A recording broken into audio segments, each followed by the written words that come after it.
Bienvenidos y bienvenidas a nuestro podcast. Hoy vamos a destrozar un mito. El teletrabajo no está muerto, pero hay otra cosa que no sé si está muerta, pero algo herida sí que está, que es el liderazgo remoto. Porque no podemos trabajar, no podemos liderar igual a equipos que tenemos en remoto que a equipos que tenemos en nuestra oficina. Y vamos a hablar hoy del tema, vamos a hablar de teletrabajo y de liderazgo remoto, pues con uno de los mayores expertos que tenemos en nuestro país, que es nuestro socio, Daniel Cordón, socio responsable de New Ways of Working en Mobius Consulting. Bienvenido, Daniel. Muchas gracias, Agustín. ¿Qué tal? ¿Cómo vas?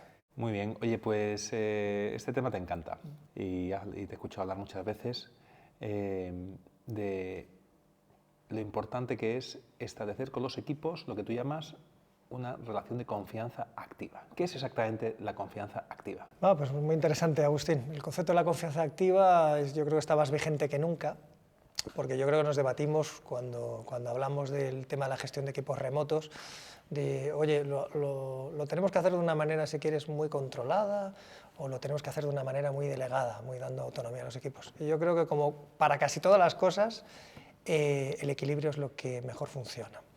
Y estamos viendo ahora mismo que hay muchos líderes que están gestionando a sus equipos de manera remota como si estuvieran en la oficina. Y es que no es lo mismo, porque cuando estás en la oficina tú puedes tener una serie de mecánicas de trabajo, sistemáticas de trabajo que funcionan, pero que en canales distintos, como es el canal remoto, no funcionan. Entonces yo creo que estamos exportando modelos de trabajo de presencialidad a lo remoto y por eso no funciona, pero eso no quiere decir que el remoto no funcione, quiere decir que estás aplicando un modelo de trabajo para un canal distinto. Entonces encontrar un equilibrio es claro, es que hay mucha gente que ha establecido el tema de la confianza, ¿no? Sí.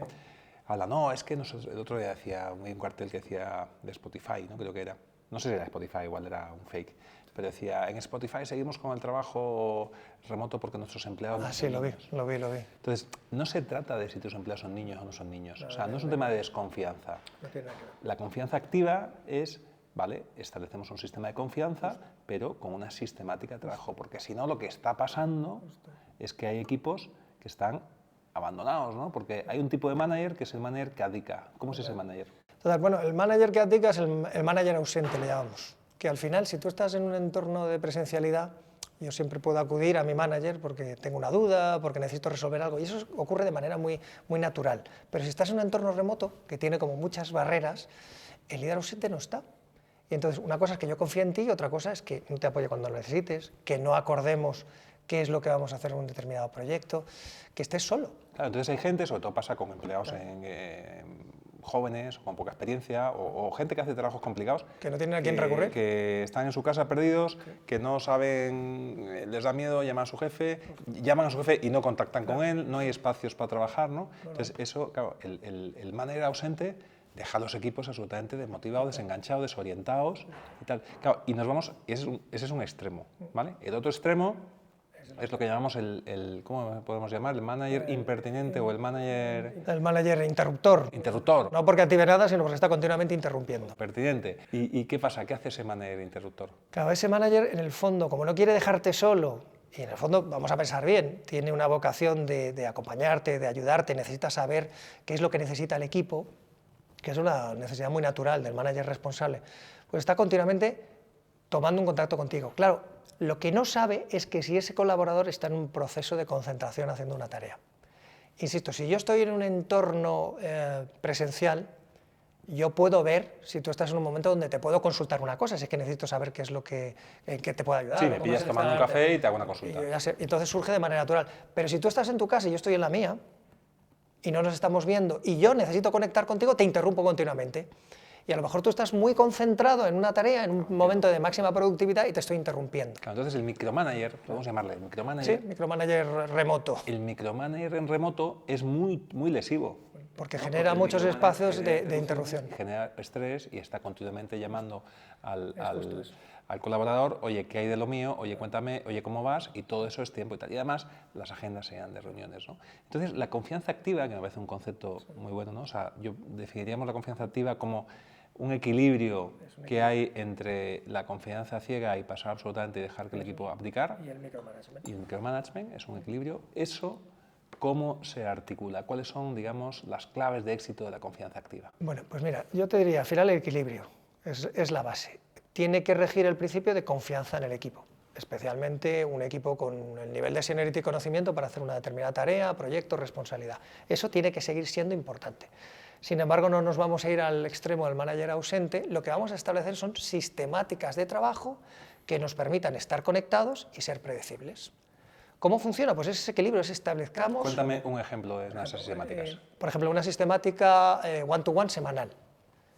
Nosotros deberíamos reunirnos con una cadencia preacordada entre nosotros para establecer cuál va a ser la mecánica de trabajo, para que podamos predecir cuándo me vas a necesitar, cuándo va a venir un entregable. Si yo tengo 4 personas en el equipo, yo me daría 4 reuniones semanales con esa persona. Eso es, de esa manera hemos podido alinear objetivos, hemos podido planificar conjuntamente qué va a pasar durante la semana, yo sé en qué estás, tú sabes qué es lo que necesito del proyecto en el que estás y somos predecibles. Hemos reducido... Pues, Me recuerda un director de recursos humanos, que era cliente nuestro, Carlos Pellerín, que era consultor, y decía, de los derechos humanos hay uno que se les ha caído, que es el derecho que tiene un colaborador a tener 1 hora semanal de calidad con su jefe.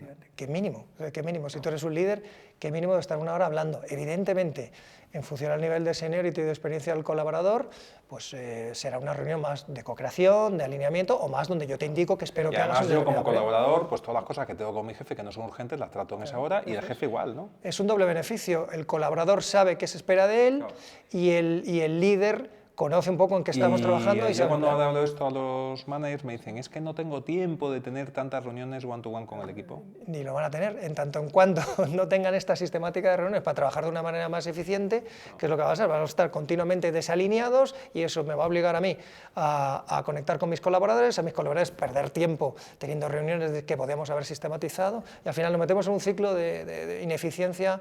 Entonces ya tenemos un tip que es 1 hora de calidad con cada persona de mi equipo.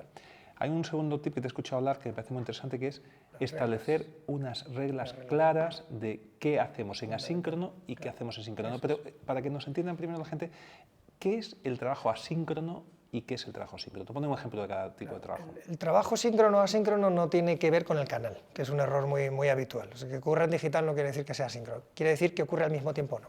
Es decir, el trabajo síncrono es una reunión que podemos tener, por ejemplo, para enfocar un proyecto juntos, independientemente del canal, pero estamos juntos y estamos a la vez, eso es síncrono. Asíncrono es que yo, por ejemplo, escribo un documento y lo dejo en un repositorio compartido y tú en el momento que creas oportuno, por nivel de concentración, porque ya has dado salida a una serie de responsabilidades que tú has priorizado, pues me das respuesta con un espacio de tiempo, ¿vale? Entonces la conciliación de las dos cosas es absolutamente fundamental, pero para que maride bien, si quieres, tenemos que ser capaces de establecer unas reglas. Por ejemplo, decíamos, para un determinado tipo de proyecto tenemos que hacer una reunión síncrona para enfocarlo siempre juntos. Y es una norma compartida. Proyectos de unas determinadas características, de una determinada importancia, por lo que sea. Eso siempre lo tenemos que hacer en síncrono, juntos. Otra cosa, ¿qué pasa si hay una urgencia? Tiene que ser explícito que si hay una urgencia tú me puedes llamar cuando quieras, ¿vale? ¿Qué pasa si yo necesito algo de ti, pero no es urgente? Tenemos que tener unas normas explícitas por el cual tengas un nivel de respuesta adecuado que hayamos acordado. Tenemos que tener claro pues, qué cosas van por Teams, qué cosas van por mail. Un mail, ¿cuánto tiempo de respuesta hay? Claro, vale. Y eso lo tenemos que acordar con el equipo. Lo que ocurre es que nadie establece estas normas. Yo estoy viendo que en las empresas con las que trabajamos, en muchas de ellas, no está claro. La gente no tiene claro para qué hacer una reunión y para qué no. Y lo que está pasando es que hay demasiadas reuniones. Las agendas están llenas de reuniones y la gente no avanza porque el trabajo no avanza en reuniones, el trabajo avanza en trabajo individual. Si estamos todo el día reunidos, pues nada puede avanzar. Es que todo el trabajo es... Y hay muchísimas cosas que hacemos con una reunión que se pueden hacer con trabajo asíncrono. Porque no está sistematizado, ni cuándo nos reunimos, ni cuándo no, ni qué canal utilizamos. Se ha formado a la gente en las herramientas, ni se ha establecido, sobre todo, una alianza formal en los equipos de trabajo en la que el manager se pone de acuerdo con sus colaboradores en qué se hace por cada canal. Y ahora ponlo a escala organización, porque esto puede ocurrir en un equipo con todas las ineficiencias que produce, pero ahora como todos estamos fomentando los proyectos transversales, ahora pon varios equipos cometiendo el mismo error. Al final la única reacción natural que tienen los equipos es una hiperconexión, estamos todo el día reunidos en reuniones sin ninguna sistemática compartida, ni intraequipo ni interequipo. Entonces al final pues todos vivimos en esta locura de reuniones que nos ha traído lo digital, que está lesionando mucho la productividad de los equipos, la motivación, la energía y la productividad, que es lo que buscamos. Vale, entonces ya llevamos 2 claves. una tercera clave que creo que es muy importante, ¿no? Que también te he escuchado hablar, es que la gente tenga claras las prioridades, ¿no? Total, eso es absolutamente fundamental. Hay una cosa que me doy cuenta yo, que me pasa a veces con el equipo, es cuando un jefe pide una cosa, Sí. la gente tiende a pensar que es lo más importante. Sí. Y yo pues siempre digo al equipo, oye, que lo pida yo no significa ni que sea lo más importante, Ya. ni que sea lo más urgente. Sí, se ha abierto un melón ahí importante. Bueno, es normal. Si al final efectivamente no hemos establecido unas prioridades conjuntas, por ejemplo, ahora todos estamos hablando en el ámbito de recursos humanos, ¿no? De la importancia del employee centricity o del customer centricity en otras cosas, y decimos, todas nuestras decisiones y el valor de las cosas que hacemos tiene que estar establecido en función del impacto que tenga el empleado o en el cliente. Pues ya está, y ahí tenemos un principio de priorización. ¿Por qué de repente cuando un jefe pide algo que no es prioritario para el cliente se le da prioridad por encima de todas las cosas? Pues porque no se ha establecido bien que la prioridad es lo que sea a nivel estratégico. Si realmente somos capaces de decir cuáles son las prioridades, ponemos casos prácticos. Otra cosa muy relevante, que ya me adelanto uno de los puntos, es que establecemos sistemáticas pero no las revisamos. Porque yo he visto, esto mismo que estamos hablando, he visto empresas que sí lo hacen. Vamos a establecer las sistemáticas, cuándo síncrono, cuándo asíncrono, qué es prioritario, qué no. Pero evidentemente estableces unas normas generales, ajustarlas a la realidad de nuestra empresa, de nuestro equipo, del nivel de conocimiento de cada uno, pues eso es muy natural de cada equipo. Eso te exige a meterte en una dinámica de mejora continua, ¿vale? Que un montón de empresas no hacen. Las reuniones de mejora continua son fundamentales para no solo establecer la sistemática desde la alianza, sino revisarla, ajustarla, mejorarla, probar cosas nuevas. Eso no se hace. Eso no se hace. Entonces la priorización es una cosa muy habitual. Sí es verdad que, no voy a decir nombres evidentemente, pero mucha gente que yo conozco hacen offsites, ¿no? Y en los offsites establecen las prioridades para este año son las que fueren, muy ligadas con las prioridades del negocio y las necesidades del cliente. ¿Estamos todos de acuerdo? Pero el decalaje de esas prioridades en el día a día de un técnico, por ejemplo, en particular, pues requiere mucha reflexión, requiere cometer errores, requiere probar cosas, y como equipo no nos juntamos para revisar esa sistemática. Efectivamente. Y fíjate que yo creo que los jefes, los que tenemos posiciones de liderazgo en las empresas, hay una frase que me gusta decir, tenemos que desempoderarnos para empoderar. Total. ¿Vale? Cuando un jefe tiene que decirle a su equipo que lo más importante es el cliente. Y voy a poner un ejemplo. Una empresa para la que estuve trabajando en una época que decía que los supervisores tenían que estar en tienda, visitando en tienda. Y que lo más importante, donde aportaban valor, era en las visitas a las tiendas. Sí. Bueno, pues resulta que el director comercial y los directores regionales ponían reuniones, según les venía bien a la agenda de ellos. Claro, ellos estaban en servicios centrales, ponen reuniones a las 11 de la mañana. Estás sacando a la gente de las tiendas. Sí, sí. Entonces, tú como director comercial tienes que entender, oye, lo más importante de mi equipo de supervisión es que estén en las tiendas trabajando. Total. No lo puedo interrumpir. Total. Porque es más importante que estén trabajando en las tiendas a que me estén a mí reportando los productos que ya ha vendido, claro, o cómo va el objetivo o lo que sea. ¿Vale? Bueno, esto es un tópico, pero todo empieza por el manager. Evidentemente, si el manager no es consistente con las prioridades que establece, pues apaga vámonos. Pero en ese caso, el trabajo remoto, pues al final simplemente agrava un problema que ya existe, que esta es otra cosa. Mucha gente que quiere arreglar, vamos a establecer las sistemáticas de trabajo remoto para que seamos pues, más productivos y demás. Y al final te das cuenta que hay un problema de liderazgo. Entonces, yo creo que es conveniente ir a la causa de raíz de cuáles son los problemas de la ineficiencia de los equipos. A veces el trabajo remoto, como estamos hablando, a veces son problemas mayores, y es la falta de liderazgo, un líder que dice una cosa y hace otra. Vale, después hay un tema que en trabajo remoto pasa, que es que los jefes pierden la visibilidad, ¿no? Sí. Hay muchos jefes que están muy desorientados porque pierden la visibilidad, volvemos a lo de siempre, como no tienen visibilidad sobre cómo avanzan los proyectos, sí, llaman continuamente a los equipos a preguntar cómo van las cosas, claro, ¿no? ¿Cómo podemos combatir eso? Pues esto ocurre porque no se sabe trabajar en asíncrono. Si en asíncrono somos capaces de establecer y aprovechar la tecnología que tenemos a nuestra disposición para que el avance del trabajo de cada uno de los colaboradores en un equipo se vea en la herramienta, tú no necesitas llamar a nadie para ver cómo están las cosas. Estamos trabajando todos, por ejemplo, en un documento compartido, entonces tú ves cómo avanza. El viernes tengo una entrega, tengo que entregar un informe al cliente. Claro. Quieres saber cómo está, que es muy plausible. El martes es normal que yo como manager, eso no es el micromanager, eso es ser responsable, ¿vale? Claro. Yo quiero saber cómo va el informe, llegaremos o no llegaremos, hay algún problema y tal. Te conectas al repositorio, ves el documento compartido porque tenemos que trabajar en compartido y ves el estado del arte. ¿Vale? O veo, pues si es otro, no sé, si es una aplicación que estamos desarrollando, pues voy al Trello o... Y te diré algo más, las agendas, por ejemplo, también tienen que ser compartidas, de tal modo de manera que tú también puedes estar tranquilo y puedes trasladar tranquilidad al cliente y dices, no, es que yo sé que aunque no esté muy avanzado este documento porque he podido verlo, sé que hoy mi colaborador tiene previsto trabajar en esto. Puedo ofrecer proactivamente mi ayuda, puedo anticipar riesgos, ¿por qué no?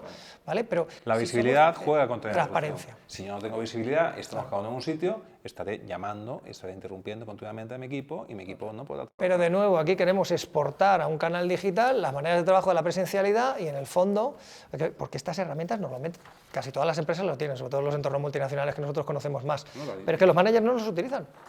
Antes de llamar, que es más rápido, mira el documento. Porque no se ha formado la gente. Bueno. Y no hay un acuerdo también, lo que decías tú de la alianza. Si yo como alianza adquiero un compromiso de que no te voy a interrumpir, por ejemplo, a no ser que sea importante, o lo voy a hacer de manera asíncrona.